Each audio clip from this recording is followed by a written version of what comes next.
Hello guys, welcome to our motherland Nigeria. In this video I will show you the history of Nigeria in just 5 minutes. Kindly subscribe to my channel for more videos. Thank you. Nigeria, the most populous nation in Africa, with nearly 200 million people, a variety of spoken languages, including the third largest English-speaking population on Earth, has a long history, stretching back to the oldest identified civilization in West Africa, known today as the Nok culture. They were master sculptors in a variety of materials, ranging from terracotta to bronze. The Nok were centuries ahead of their neighbors, and were smelting iron weapons by at least 550 BC, and perhaps as early as 1000 BC. This enabled the Nok to hold influence over an area northeast of the Niger River, as large as modern-day France. Although little is known about the Nok, their trade routes exporting bronze and gold reached all the way to Western Europe. Unfortunately, since the 1970s, there has been a large amount of looting of Nok sites. In the 1990s, some crews employed over 1,000 diggers each day, with Nok sculpture showing up in Europe, the US, and Japan. The Nok disappeared as mysteriously as they arrived. However, their knowledge in sophisticated metallurgy and mining techniques would be passed down to successor civilizations. The powerful Yoruba city of Ife would perfect casting techniques, creating realistic portraits of their nobles and leaders that have survived till today. The sophisticated level of realism captured in metal, not seen since the classical world, would not be matched elsewhere until the Italian Renaissance. Ife was ruled by Oni, a line of divine kings said to be descended from a god. The last prince of the Yoruba city of Ife would found the Oyo kingdom that reached its height around 1400 and maintained long-distance trading routes, protected by the kingdom's formidable cavalry force. To the southwest, the Edo people of the Empire of Benin would also learn metallurgy techniques from the Ife, and constructed one of the most impressive feats of engineering in the largest earthenware structure ever erected, the Walls of Benin, which enclosed an area of over 2,500 square miles. In all, over 9,000 miles of walls comprise this megastructure. Combined with their formidable military, it is no wonder why the Kingdom of Benin was incredibly stable and prosperous over such a long period of time.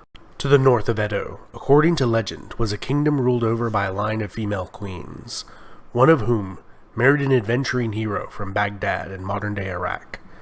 Their sons would rule over a collection of powerful city-states. Over the centuries, Hausaland would unite for short periods of time. However, squabbling and intrigue was the norm. Throughout this period, they maintained amicable relations with the Mali Empire, their economic competitor to the northwest, where many Islamic clerics migrated from to join the courts of the Islamic urban elite of the Hausa kingdoms.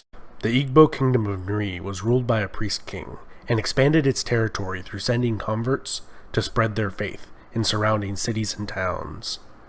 The kingdom reached its furthest extent between 11 and 1400. Encroached upon by the rise of Benin, and later the Atlantic slave trade, it appears to have maintained its authority well into the 16th century, and remnants of the religious hierarchy persisted until the establishment of colonial Nigeria. Jukun and Igala were two other formidable kingdoms that arose in the 14th century, and by the 16th, Igala was waging war on the Kingdom of Benin, challenging their long-time supremacy in commercial trade in the region, and with the arrival of the Portuguese, became involved in the inception of the transatlantic slave trade. From the 1500s through 1800s, many of the kingdoms in this region became extremely wealthy through the trade in precious metals and slaves. However, as the abolishment of the slave trade became widespread throughout the Western world, their fortunes began to stagnate.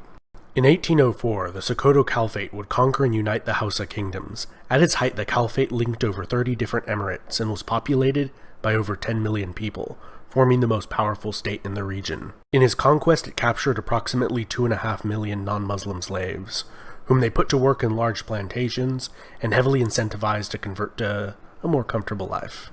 In 1851, under the pretext of ending the slave trade in the Kingdom of Lagos, the British bombarded the city and installed a ruler they favored.